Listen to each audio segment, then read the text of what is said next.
രണ്ട് ഘട്ടങ്ങളിലായി കേരളം വിധിയെഴുതിയിരിക്കുന്നു. 9-നും 11-നും തെരഞ്ഞെടുപ്പ് നടന്നു. 73.69% പോളിംഗ് രേഖപ്പെടുത്തിയിരിക്കുന്നത്. ജനവിധി അറിയാൻ മണിക്കൂറുകൾ മാത്രമാണ് ബാക്കിയുള്ളത്.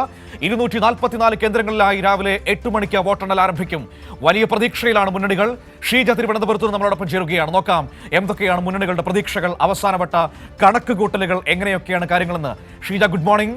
നമ്മൾ ഒരു മാസം നീണ്ട തെരഞ്ഞെടുപ്പ് പ്രചരണം, അതിനുശേഷം നടന്ന വോട്ടിംഗ് പ്രക്രിയ, ഇതൊക്കെ പൂർത്തിയാക്കി ഇനി കാത്തിരിപ്പിലാണ്. 25 മണിക്കൂറുകൾ മാത്രമാണ് ഇനി നമ്മുടെ മുൻപിൽ തെരഞ്ഞെടുപ്പ് ഫലം പുറത്തു വരാനായി ഉള്ളത്.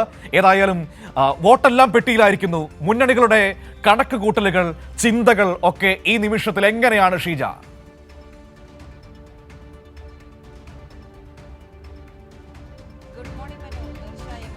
അതുപോലെ തന്നെയാണ് ഒരു മാസം നീണ്ട പ്രചരണകാലം. അതിനുശേഷം തെരഞ്ഞെടുപ്പ് 2 ഘട്ടങ്ങളിലായി പോളിംഗ് നടത്തിയിരിക്കുന്നു.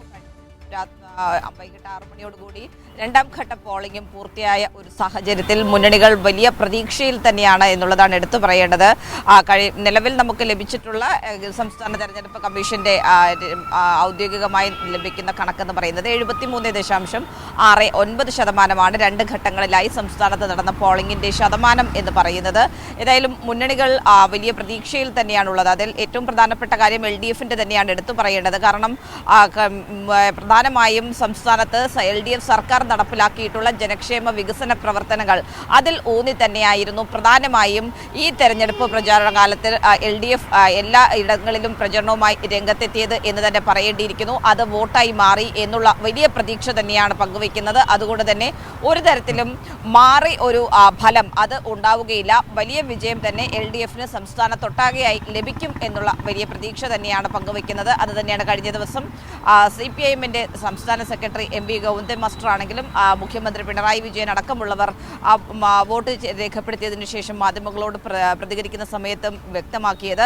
അതേസമയം BJP ആകട്ടെ അല്ലെങ്കിൽ UDF ആകട്ടെ രണ്ടുപേരും പ്രതീക്ഷ അതുപോലെ തന്നെ പങ്കുവയ്ക്കുന്നുണ്ടെങ്കിൽ പോലും അവർ അധികാരം പിടിച്ചെടുക്കും. പ്രത്യേകിച്ചും തലസ്ഥാനത്തെ കോർപ്പറേഷൻ ഭരണം പിടിച്ചെടുക്കുക എന്നുള്ളത് ഇവരുടെയൊക്കെ ഒരു ലക്ഷ്യമാണ്. അതുകൊണ്ട് തന്നെ ആ രീതിയിലൊരു നടപടി ഉണ്ടാകും. ഇത്തവണ കോർപ്പറേഷൻ പിടിക്കും എന്നുള്ളതാണ് ഇവരുടെയൊക്കെ ഒരു ആപ്തവാക്യമെങ്കിൽ പോലും ആ രീതിയിൽ ഫലവത്തായ രീതിയിൽ പ്രവർത്തനം നടത്താൻ സാധിച്ചിട്ടില്ല എന്നുള്ളത് പ്രവർത്തകർക്കിടയിൽ തന്നെ നിലനിൽക്കുന്ന ഒരു കാര്യം തന്നെയാണ്. അത് തന്നെയാണ് അവരുടെ ഒരു വിലയിരുത്തലിൽ വന്നിട്ടുള്ളത്. പക്ഷേ അതവർ പരസ്യമായി സമ്മതിക്കുന്നില്ലെങ്കിൽ പോലും, പ്രത്യേകിച്ചും നമുക്കറിയാം BJPയുടെ കാര്യത്തിലാണെങ്കിൽ BJPക്ക് സ്വാഭാവികമായും അവർക്കുള്ളിൽ ഉണ്ടായിട്ടുള്ള അവരുടെ പ്രവർത്തകരായിട്ടുള്ള 2 പേരുടെ മരണം അത് താഴെ തട്ടിൽ വരെ പ്രവർത്തകരെ സാരമായി ബാധിച്ചിട്ടുണ്ട്. കാരണം തെരഞ്ഞെടുപ്പിന് തൊട്ട് തലേന്ന് വരെ അത്തരത്തിലുള്ള പ്രതികരണങ്ങൾ അല്ലെങ്കിൽ ഫേസ്ബുക്ക് പോസ്റ്റുകളൊക്കെ പുറത്തു വന്നിട്ടുണ്ടായിരുന്നു.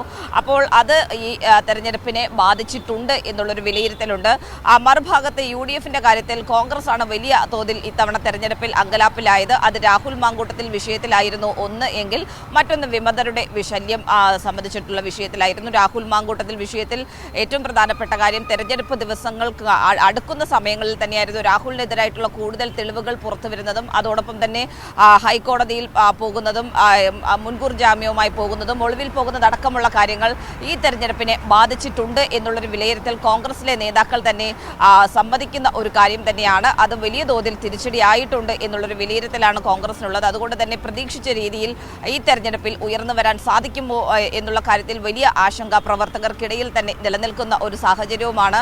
ഏതായാലും വരാനിരിക്കുന്ന നിയമസഭാ തെരഞ്ഞെടുപ്പിന്റെ ഒരു സെമി ഫൈനൽ എന്ന രീതിയിൽ തന്നെയാണ് മുന്നണികൾ ഇതിനെ കാണുന്നത്. കാരണം ആ രീതിയിൽ ആയിരുന്നു എല്ലാ ഇടങ്ങളിലും എല്ലാ മുന്നണികളുടെയും ക്യാമ്പയിൻ നടന്നിട്ടുണ്ടായിരുന്നത് എന്നുള്ളതിൽ ഒരു തരത്തിലുള്ള തർക്കവുമില്ല.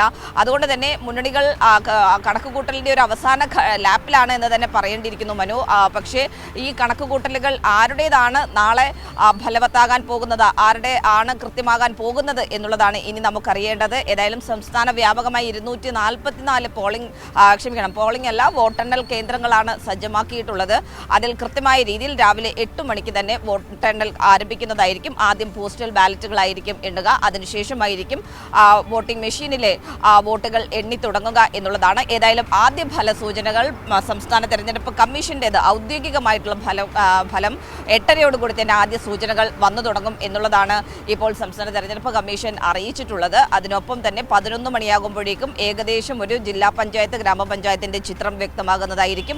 ഉച്ചയോടുകൂടി പൂർണ്ണമായ തോതിൽ ഫലം ലഭ്യമാകുന്ന രീതിയിൽ തന്നെയാണ് കാര്യങ്ങൾ ക്രമീകരിച്ചിരിക്കുന്നത് എന്നുള്ളതാണ് സംസ്ഥാന തെരഞ്ഞെടുപ്പ് കമ്മീഷണർ അറിയിച്ചിട്ടുള്ളത്.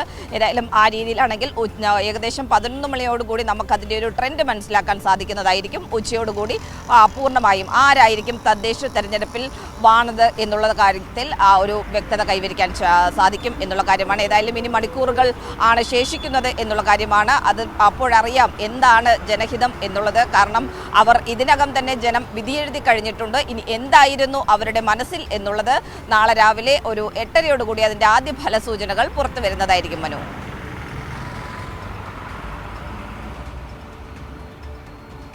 ഞാൻ പറയും മുഖ്യമന്ത്രിയാണ്. നോക്കൂ, ഇന്നലെ രാവിലത്തെ ആ ഒരൊറ്റ വാചകത്തിൽ UDF ക്യാമ്പിന് തീ പിടിച്ചതുപോലെ ഓടുകയായിരുന്നില്ലേ? UDF-ലെ സ്ത്രീലമ്പടന്മാർ എന്താണ് കാട്ടിക്കൂട്ടുന്നത് എന്ന സമീപകാലത്തെ അവരുടെ ചെയ്തികൾ വെച്ച് മുഖ്യമന്ത്രി പറഞ്ഞ ഒരൊറ്റ വാചകം ഇന്നലെ കേരളത്തെ ഇളക്കി മറിക്കുന്നത് നമ്മൾ കണ്ടില്ലേ? ആ അജണ്ട മുഖ്യമന്ത്രി തീരുമാനിച്ച അജണ്ടയിൽ നിൽക്കുകയായിരുന്നില്ലേ തെരഞ്ഞെടുപ്പ് ദിനത്തിൽ കേരളം? ആദ്യ ദിവസം അത് അടൂർ പ്രകാശിന്റെ സെൽഫ് ഗോൾ ആയിരുന്നു ആദ്യ ഘട്ടത്തിൽ, അല്ലേ?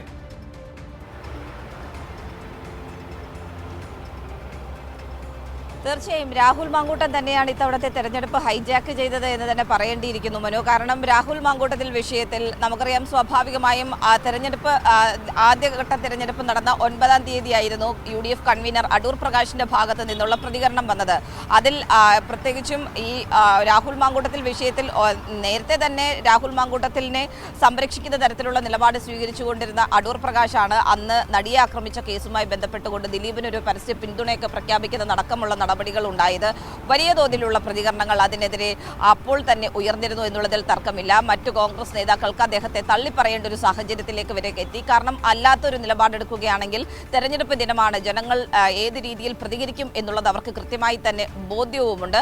ആദ്യ ദിനം ആ രീതിയിൽ സൂചിപ്പിച്ചതുപോലെ തന്നെ അടൂർ പ്രകാശിന്റെ സെൽഫ് ഗോൾ ആയിരുന്നെങ്കിൽ രണ്ടാം ഘട്ട തെരഞ്ഞെടുപ്പിൽ രാവിലെ മുഖ്യമന്ത്രി വോട്ട് രേഖപ്പെടുത്തിയതിനു ശേഷമുള്ള മുഖ്യമന്ത്രിയുടെ പ്രസ്താവന കൃത്യമായ രീതിയിൽ ഏത് രീതിയിലാണ് UDF-ന്റെ പോക്ക്, കോൺഗ്രസിന്റെ പോക്ക്, അത് ഈ സ്ത്രീ വിഷയങ്ങളിൽ അതിജീവിതയ്ക്കൊപ്പം നിൽക്കുന്ന നിലപാടിനെ തള്ളിക്കൊണ്ടുള്ള നിലപാട്, അതാണ് കോൺഗ്രസ് സ്വീകരിക്കുന്നത് എന്നുള്ളത് വലിയ തോതിൽ ചർച്ചയായ ഒരു ദിവസം കൂടിയാണ് ഇന്നലത്തേത് എന്നുള്ളത് എടുത്തു പറയേണ്ടതാണ്. കാരണം മുഖ്യമന്ത്രിയുടെ ഈ പ്രസ്താവനയ്ക്ക് തൊട്ടു പിന്നാലെയാണ് ഈ UDF ക്യാമ്പ് ഒന്നടങ്കം ഇളകുന്നൊരു കാഴ്ചയാണ് നമുക്ക് കാണുവാൻ വേണ്ടി സാധിച്ചിട്ടുണ്ടായിരുന്നത്. അതോടൊപ്പം തന്നെ എടുത്തു പറയേണ്ട മറ്റൊന്ന്, ഇന്നലെ അവർ വലിയ രീതിയിലൊരു കരുതൽ എടുത്തിരുന്നു. രാവിലെ ഒരു ഘട്ടത്തിലും രാഹുൽ മാങ്കൂട്ടത്തിൽ MLA വോട്ട് ചെയ്യാനായി എത്തരുത്. കാരണം 15 ദിവസമായി ഒരു MLA ഒളിവിലായിരുന്നു. ആ MLAക്ക് മുൻകൂർ ജാമ്യം ലഭിച്ചതിന്റെ അടിസ്ഥാനത്തിലാണ് ഇന്നലെ വോട്ട് രേഖപ്പെടുത്താൻ വേണ്ടി പാലക്കാട് എത്തുന്നത്. പക്ഷേ രാവിലെ മുതൽ വൈകിട്ട് 4:50 വരെ ആ സമയം വരെയും പുറത്ത് ഇറങ്ങാത്ത രീതിയിൽ അവർ ആ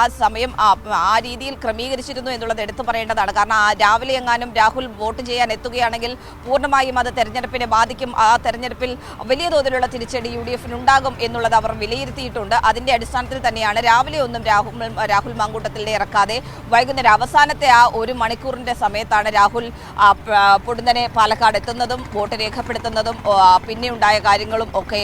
ഏതായാലും അതടക്കമുള്ള കാര്യങ്ങളിൽ കൃത്യമായി കോൺഗ്രസ് നേതാക്കൾക്ക് പങ്കുണ്ട് എന്നുള്ളതിൽ ഒരു തരത്തിലുള്ള തർക്കവുമില്ല. കാരണം കോൺഗ്രസിന്റെ യൂത്ത് കോൺഗ്രസ് അവരുടെ സ്നേഹവും കരുതലും രാവിലെ മുതൽ നമ്മൾ കാണുകയല്ലായിരുന്നു ഷീജ? അവരുടെ സ്നേഹവും കരുതലും രാവിലെ മുതൽ നമ്മൾ കാണുകയായിരുന്നില്ലേ? ഒന്ന് ഓർത്തു നോക്കൂ, രാവിലെ KPCC അധ്യക്ഷൻ വന്ന് അപ്പെക്സ് അൾട്ടിമേ അടിച്ച് വെളുപ്പിച്ചു കൊടുത്തു, ഇല്ലേ? ഈ രണ്ടാമത്തെ പരാതി ആസൂത്രിതമാണ്, രാഷ്ട്രീയ പ്രേരിതമാണ് എന്ന് പറഞ്ഞത് ആരാണ്? KPCC അധ്യക്ഷനാണ്. ഇതിൽ കൂടുതൽ വെളുപ്പിക്കലിന്റെ ആവശ്യമില്ലല്ലോ. അതിനുശേഷം വൈകുന്നേരമായപ്പോൾ ഇതാ മാങ്കൂട്ടം സത്യമംഗലം കാടുകളിൽ നിന്ന് ഒളിപ്പോരാളി പുറത്തേക്ക് ഇറങ്ങി വന്ന് വോട്ട് രേഖപ്പെടുത്തുന്നു. സ്വീകരിക്കാൻ UDF-ന്റെ കുന്നത്തുറുമ്പേട്ടിലെ സ്ഥാനാർത്ഥി കൂടെ വരുന്നു. പ്രവർത്തകർ ബൊക്ക നൽകി സ്വീകരിക്കുന്നു. ഒളിമ്പിക്സിൽ മെഡൽ കിട്ടിയ ആളെ പോലെ ആയിരുന്നില്ലേ സ്വീകരണം കൊടുത്തത്? KSUവിന്റെ പാലക്കാട് ജില്ലാ സെക്രട്ടറി പറഞ്ഞ എന്താണ്? ഞങ്ങളുടെ ഏട്ടനാണ് കൂടെ ഉണ്ടാകുമെന്ന്. നല്ല ഏട്ടനാണ് കേട്ടോ. ഇതുപോലുള്ള ഏട്ടന്മാർ ഉണ്ടെങ്കിൽ അധികം വൈകാതെ തന്നെ പാർട്ടിയെ ലോക്കറിൽ വെക്കേണ്ടി വരും കോൺഗ്രസ്സുകാർ.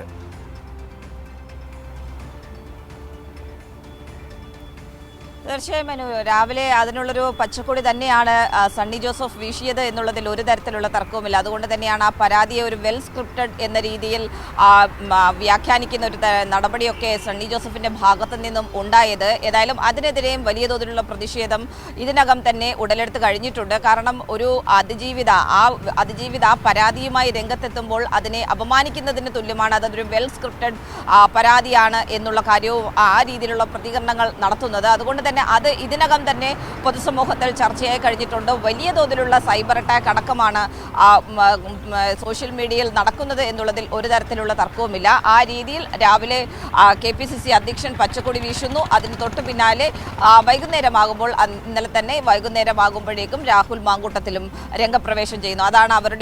അതായിരുന്നു ഈ വെൽ സ്ക്രിപ്റ്റഡ് എന്ന് പറയേണ്ടിയിരിക്കുന്നു. കാരണം ആ രീതിയിലായിരുന്നു അവരുടെ പ്ലാനിങ്ങുകളും അതിന്റെ എക്സിക്യൂഷനും എന്നുള്ളതും എടുത്തു പറയേണ്ടതാണ്. ഏതായാലും ഈ രാഹുൽ വിഷയം വലിയ തോതിൽ തന്നെ UDFന് തിരിച്ചടിയാകും ഈ തെരഞ്ഞെടുപ്പിൽ എന്നുള്ളത് തന്നെയാണ് ഒരു പൊതു രാഷ്ട്രീയ വിലയിരുത്തൽ എന്ന് പറയുന്നത് മനു. ശരി, ഓക്കെ, താങ്ക് യു ഷീജ.